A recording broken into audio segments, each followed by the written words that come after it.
Take me back. I know that 2 years ago you were focused enough to sing. I was singing before I could talk or walk. Do you remember the first time music entered your life? Yes, I do. I do. If I really think about it, I think I was 4. And I had my hair in this big afro because I had a lot of hair and it was all over my head. And I had this little bow in my head and this dress. And I got on stage and I said, ah, and I ran off the stage because I got scared to sing the rest of the song. I remember that. What was that song going to be? I don't know. I don't remember that. It was something that I learned in school, I think, that, that it had to be a solo. I think it was some kind of a play that the little kids did, for church or for school. And that's all I did. I was stage fright for the rest of my life. But once you're there... Young life, yeah. But once you're on stage, it's over. Yeah, now. But I was very stage fright until I believed everything my mother told me, everything she told me. And she took me outside and she said, Brandy, if you don't get up there and if you don't show those people what you got, you're not going to have a home when you get off the stage. You're not going to have no place to live. I'm going to drop you off at the Pacific Ocean, and you can play in the sand for the rest of your life. And I cried. I said, why like that? I don't want to sing. And I just cried. And she said, you're going to get up there, and you're going to show those people what you got. I got up there, and I looked at that clock at my church. My eyes never left the clock, and I sang my heart out. And from then on, I started moving, and I started singing with the mic, and I started doing my thing. What was it about being in the spotlight, of having all the eyes on you, that made you want to do it again and again? I didn't want to do it at first because I was scared. I was scared to do it. I mean, when I was 7 and 8, I didn't want to do it. But I knew it was something I wanted to do, but I didn't want to do it because I was scared. And when I was 11, I met this producer, and, he took me around so many record companies, and no one was trying to sign me or interested in what I was doing. So I was like, I give up, I said, no one is ever going to do anything for me until I got my TV show, till I got Thea. I said, okay, cool, then I'm going to act. Thea wasn't on the air that long. I said, okay, I had a record deal, and then I started singing. And now singing is put away until March, and I'm acting now. But there still must have been something special about that first stage performance that made a light bulb go off in your head. Like, this is what I want to do, I used to act a lot in school. I used to be in dramas, in advanced drama classes. I used to be in those, and I didn't sing in school like I did in church. So that gave me a lot of practice in acting. Did it surprise a lot of people that you had this other quality that they weren't even aware of at school? I don't think it. I mean, I did sing around the school, but I didn't sing in plays. But I think it did shock everybody because everybody used to make fun of me. Oh, you're not gonna make it. Well, you're not gonna do this. You're not gonna. I said, okay, you watch me. In my head, I said, you watch me. I probably was thinking the same thing they were, but just to make myself feel good, I said, you watch, and they're watching. What was the first time you saw yourself on TV? On TV. American Teachers Awards. American Teachers Awards, I was dancing and singing with these kids. And we did the Disney the first annual Teachers Awards. What did you think? You saw yourself on TV. What did you say? I don't know what I said. I was just looking at myself in awe that I was on Channel 2. You know what I mean? I was like, oh my God, I'm on Channel 2. I never thought that I would be on TV. At last, I just knew that I made it. I was a star, you know what I mean? That's what I said to myself. I'm a star. Didn't do nothing but dance and sing, Were you critical of yourself? Not back then. Was I, Mom? I don't think I was too critical. But now I'm very critical. What changed? What changed is because I don't have the type of confidence I had back in the day. Because it wasn't that many girls that could sing, that my daddy really I was the lead singer in all the choirs, and no other girls did that until this one girl came along. Her name was Zalikia, and she could sing. And I said, I have to get my act together, you know. But now I know it's a lot of people out there my age that are doing the same thing, and they're doing a better job than I am, and I have to really keep working. I can't get over the fact that you got a push from Mum and Dad, but ultimately the drive must have come from inside you. If you resisted, they would have said, we're banging our heads against a brick wall with this one. That's the way they are. That's the way they are. I mean, if I decide to do something and I started to do it, then I have to finish it. Where did the motivation come from? Why were you so hell-bent on a career? I don't know. I mean, music is in me, you know. Music is in me. And I wanted to share my talent with the world. I wanted everybody to know that I can sing and that I am here for a reason. I'm here to share beautiful music in a positive way. And a lot of people don't do that. And that's why I think I'm successful in music, because I came out with something a lot different than everybody else. I'm positive, and I don't have to take off my clothes to sell 1 million records. You know what I mean? And I think a lot of people have respect for that, and I want to continue with that respect. I know that somewhere along the line this thought must have crossed your mind. It's not just you, it's Ray J as well. What is it with your family? Is there something in the water? I don't know what it is. I mean, if you pray and if you work towards your faith, then you'll get blessed. And I mean, I think Ray J does more of the sitting back and, God, these girls love me. You know, not you know, he doesn't act that way, but it's like he'll sit back and say, oh, they just love me. You know, he does that. Like I was talking to him the other day. I was like, the girl from Parenthood, Ray J. He's like, she is fine. Does she like me? I was like, is that all you think about? So I think he's more, because he's younger, you know, and he gets a kick out of that, you know, all the girls liking him. Now, you can tell me. You've heard the Ray J album. What do you think? He's tough. He's tough. Sorry, all those other guy singers. I love you. You're my boys. But hey, my brother's coming. Watch your back. I Want to Be Down is a fantastic song, I have to say, but tell me a little bit about it, how it came about in the recording. I was doing Always on My Mind. That's a song on my album. And Keith Crouch, which is the producer of all the hits, I would say, he came in with this song. I was like, Keith, I don't like this song. I don't like it.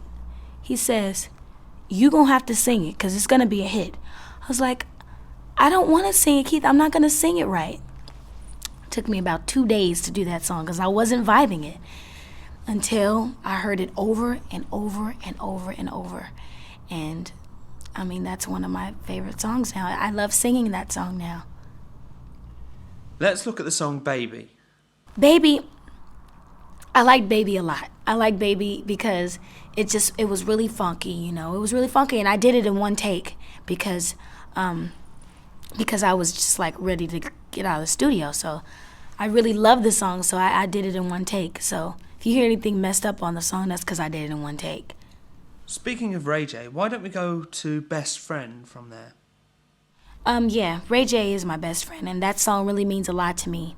Best Friends, it was supposed to be a duet, but Ray J he doesn't really like nepotism. He wanted to make it on his own. He didn't want to, well, you made it because Brandy's your sister, you know. He didn't want to be like that, so he said, just dedicate it to me, you know, tell the honeys that I'm in the song, I'm going to be in the video, you know, that sort of thing. And I did the song. What about Broken Hearted? Broken Hearted, the original version. I was asleep, and I wasn't asleep. I was already dressed, getting ready to go to Magic Mountain, the biggest day of my life. I had all my friends going out to Magic Mountain. Hey, Brand, you got to go in the studio. I'm like, what? I'm on my way to get on Viper, you know. I can't come today. They were like, you got to come. I went down there. I did that song in one take, Broken Hearted. And because I was gone. After that, I did the song in 2 hours. I was out. I was at Magic Mountain for the rest of the day, you know. And it was a smash like all the others. Then we have Sitting in My Room. I love that song. It's such a change from all my other music. It's a more pop song, you know. It has a lot of guitars and stuff in it, and I like it because it's young, you know. One thing Babyface did was right for each individual artist. He took what he knew they had and then took it to a different level. That's what I liked about him on this song. Did he spend any time with you finding out what direction to take? He knew. He knew. When I first met him, he had the CD on his table, so I was like, you have my CD? Why? Why do you have my CD, Babyface? It's like, you don't have to have my CD. I was so stunned that he had my CD. I almost brought tears to my eyes. I was like, oh God, he has my CD. What did Quincy Jones say to you when he asked you to be part of Juke Joint? His daughter called me. He said, I got a message from my dad, Quincy Jones. I think he called my dad. And he wants you to do the song. I screamed. I was like, oh my God, Quincy Jones? Because I'm a huge fan of him. So when I met him, he hugged me for like 10 minutes. His cologne is like, it smells so good. And I did not want to let go of him because he's such a sweet. He kind of reminds me of my dad. Who chose the song to duet? He said rock with you. But I did a take before he even came to the studio, So I did one take with his son. And here he comes strolling in. I was like, Quincy Jones, and I just flew out of the microphone room and went in there and just gave him a hug for like 10 minutes. How did it feel to cover such a massive hit? That kind of scared me. And I had the nerve to go in the studio sick.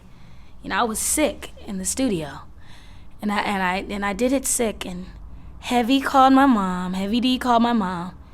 Sonia, she needs to do the song over. It's like, okay. So I got better and I went and did it over. And I like it now. You say you're a big fan of Quincy. What is it that makes him so special? Because, everything he touches turn to gold. Fresh Prince, In the House, all the songs that he's ever written, all the people he has a lot of respect. And when I get his age and when I get older, I really, really, really want to have his respect. Going from Denisha to Moesha, what is it with the SHA names? I don't know. Actually, I said the same thing when I first heard the name. It was like, but I was Denisha on Thea, but I don't know what it is with the names, but that's just what I play, I guess. Did they give you any input about the name at all? I asked them about it, and I asked them, did it have a meaning? And I don't think Sarah knew, but Sarah had a friend whose daughter was named Moesha. Okay, tell me about the character. She has a little bit of trouble with Dad's new friend. Dad's wife. I don't like her in the pilot. I don't like the fact, it's not that I don't like her, it's just that she's taking my place as something that I've always done for 3 years and something that my mom did before she died. And I'm having trouble with that. I'm having trouble with her fixing my dad's ties and kissing him and stuff like that. And, I'm having trouble with that, but I finally get used to it when I tell her a secret that she doesn't tell my father. I learned to trust her. How did you find your way into the character? Because unless you understand the character, you really don't know anything. Basically, we're alike in a lot of ways. Moesha and I are alike in a lot of ways. We're very focused on what we have to do. We have the same type. I have a little brother that gets on my nerves, but I love him. He's my best friend. But he gets that. That's what brothers and sisters go through. And she has friends that she gives advice all the time. She's very responsible, and so am I. The only difference between Moesha and I is that I sing and she writes. That's basically the only difference. With a year or so like you had, with so much happening, why on earth did you want to do a series on TV as well? Because I would say this is a lifetime opportunity. It's a change for my career. It gives the singing thing a break. And plus, I was getting kind of tired of that right at the moment, And now I want to act for this time. In the 13 episodes, I'll be a little tired of acting, and then I'll go do an album, and then I get tired of singing again. I'll come back to acting. And it's just that, I don't want to miss out, I don't want to miss out on things that come my way. If opportunity knocks, then open the door.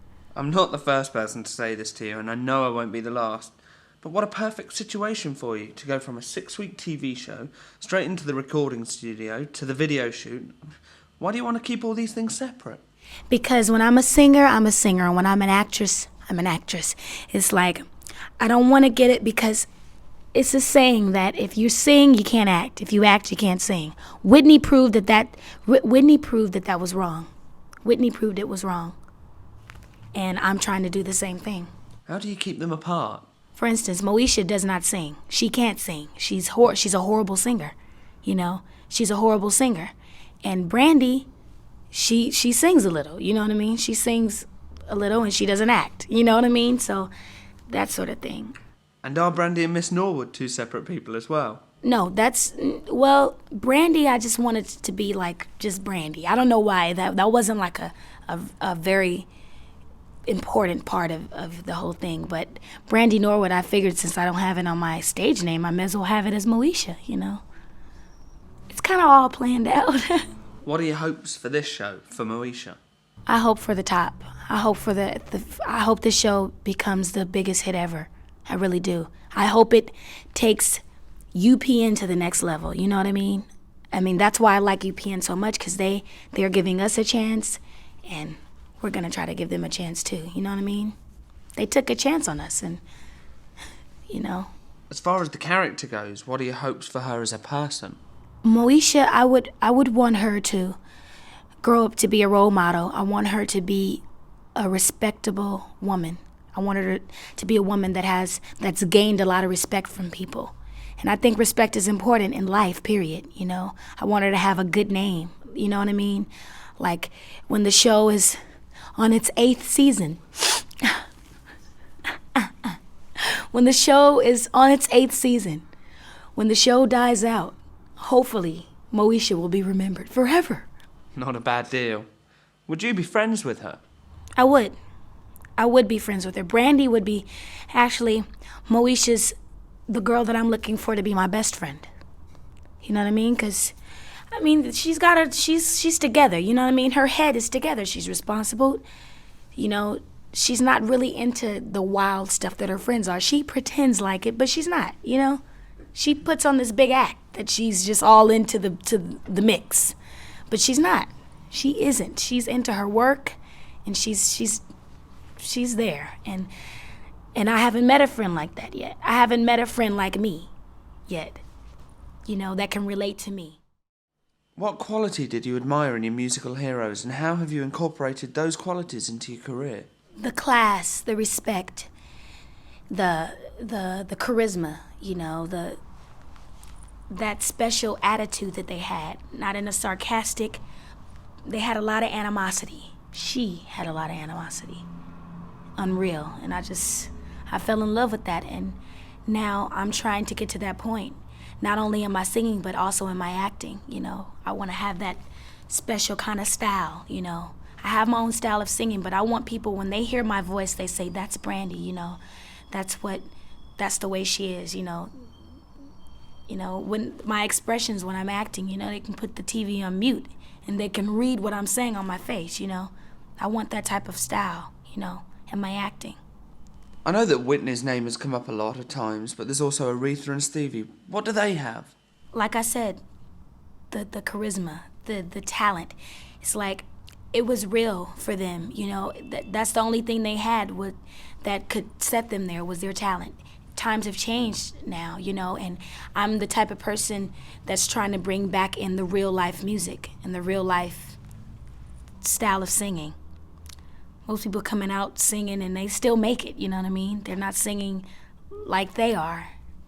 I don't think that's fair. No, it's all hype and no substance. When did you start being yourself instead of trying to emulate your heroes? Well, my mom and dad told me to stop trying to sing like everybody else and start singing like myself. When they told me that, I just took what they had. I took what a lot of people had, and I developed the Brandy sound. What do you hear in your own voice? I hear a chipmunk trying to sing like a human being, you know what I mean? That's what because I have my voice is different, you know. Sometimes I sound like a chipmunk and sometimes I sound different than that. But that's what my brother tells me. He tells me, you sound like a chipmunk trying to be human. That's what he used to tell me when I was younger. As you get older, your voice has changed and matured. What sort of voice do you hope to mellow into? Into the power that Whitney has and definitely the power that Mariah has, you know. But basically what I'm trying to tell you is that I want my acting career to be as successful as my singing career. Because, you know, it's like, I know I'll always have a voice, but I don't know if I'll have the ability to be dramatic or the ability to be very, very like a clown, like funny. I want challenges, you know, where I have to, play a cop. You know, I've been dying to play a cop, you know, that sort of thing. I'm trying to make myself be the actress that I'm not. Every time you get up and sing a new song, it's a performance. You're acting still, aren't you? Yeah, that's true, but, you know, it comes natural, though. I mean, I can sing all day long, but you ask me to do a monologue, I have to read over it a couple of times to get myself into the character. When most people like Angela Bassett and Wesley Snipes and Jim Carrey, they just, alrighty then. And you know what I mean? Give me the pluses and minuses of awards to you. Well, the pluses are, you know, you feel that you've done something. You feel that you have, you know, reached your goal to nominations, I would say. You know, I mean, you've worked, you know, and not only the people from the record company, your managers, but someone else noticed what you've done. And the minuses are, you know, basically, you know, you're put in the category with people that you really look up to, people that you feel that you should have lost to, people that you feel that you don't deserve to win over because they've done a lot more than you have. And those are the minuses. I mean, I feel that people make mistakes on putting the winner down on the envelope, saying that you won over this person that's succeeded forever, you know? So it makes you feel kind of funny. If you don't mind me saying so, it seems a bit subjective. I mean, one time you win, another time someone else wins. Fans take it like that. Ooh, she beat you. You know fans do that. That's the way I was. Whitney Houston won over so-and-so and so-and-so. She's the best. No one can take her place. That's the way I looked at it. Do you have any bizarre hidden talents on top of everything else? I mean, you can dance, can't you? But that's not, like, weird, but I don't have anything. I can't, you know, move my eye. I can't move the left eyebrow. I can't do none of that stuff. Can't move my ears. I can blow bubbles and gum. That's about it. That's the only weird thing I can do. Like, really big, that's it. Now, you had a fall, didn't you? Were you embarrassed? Oh, was I embarrassed? I didn't want to continue because everybody was watching. Boyz II Men was watching.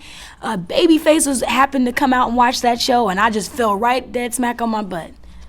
I was so upset. The Super Bowl will be a big event for you. I mean, what will that be like? That feels good. That feels good to want to sing for, you know, all the players and all the 70,000 people. My God. You know, I thought 25,000 on the Boyz II Men tour was a lot, but when I saw that crowd at the Dallas Cowboys game, I was like, this is it. This is it. Do you realise that 100,000 will be there? And God knows how many millions watching on TV. You know, I just imagine that it's not a game. I imagine that these people came to see me. You know? Huh? That was an embarrassing moment when Little Richard, he had a concert. All these people from the Forum was there just to see Little Richard. And he said, I want people to come up and dance with me. I came up and I went up there and I got on the stage. And I didn't see Little Richard's concert. I saw my own. I start blowing kisses out to the audience. I love you, you know. I think I was 10. So embarrassed. My mom was saying, Dad, Ray, go get your child, you know. I was no longer hers when I did that. But I imagine every time I'm singing for something else, I always say, these people are here to see me. Your album has so much going for it. Have you started previewing music for the new album? No. I'm focusing on Moesha right now. And after Moesha, I'll be getting back into my singing. What do you want to do on this album that you didn't get a chance to do on the last one? all the songs are nice. All the songs, they should be so confused about putting the first single out. Every one of them should be the first single, you know? That's what I think. Every one should be the first single. Why do you feel compelled to invest all your time, talent, and now money into helping others? I mean, you surely don't need to help anybody, and why do you do it? Because, I mean, most people are out there don't have the type of help. And all these celebrities that have so much money, they buy $1 million house and they still have $15 million in the bank to burn. Why not help people that don't have it? That's the way I look at it. Why let money sit in the bank that you know that you're not going to use in a lifetime? You're not going to spend all the money you make in a lifetime. Help people that don't have any.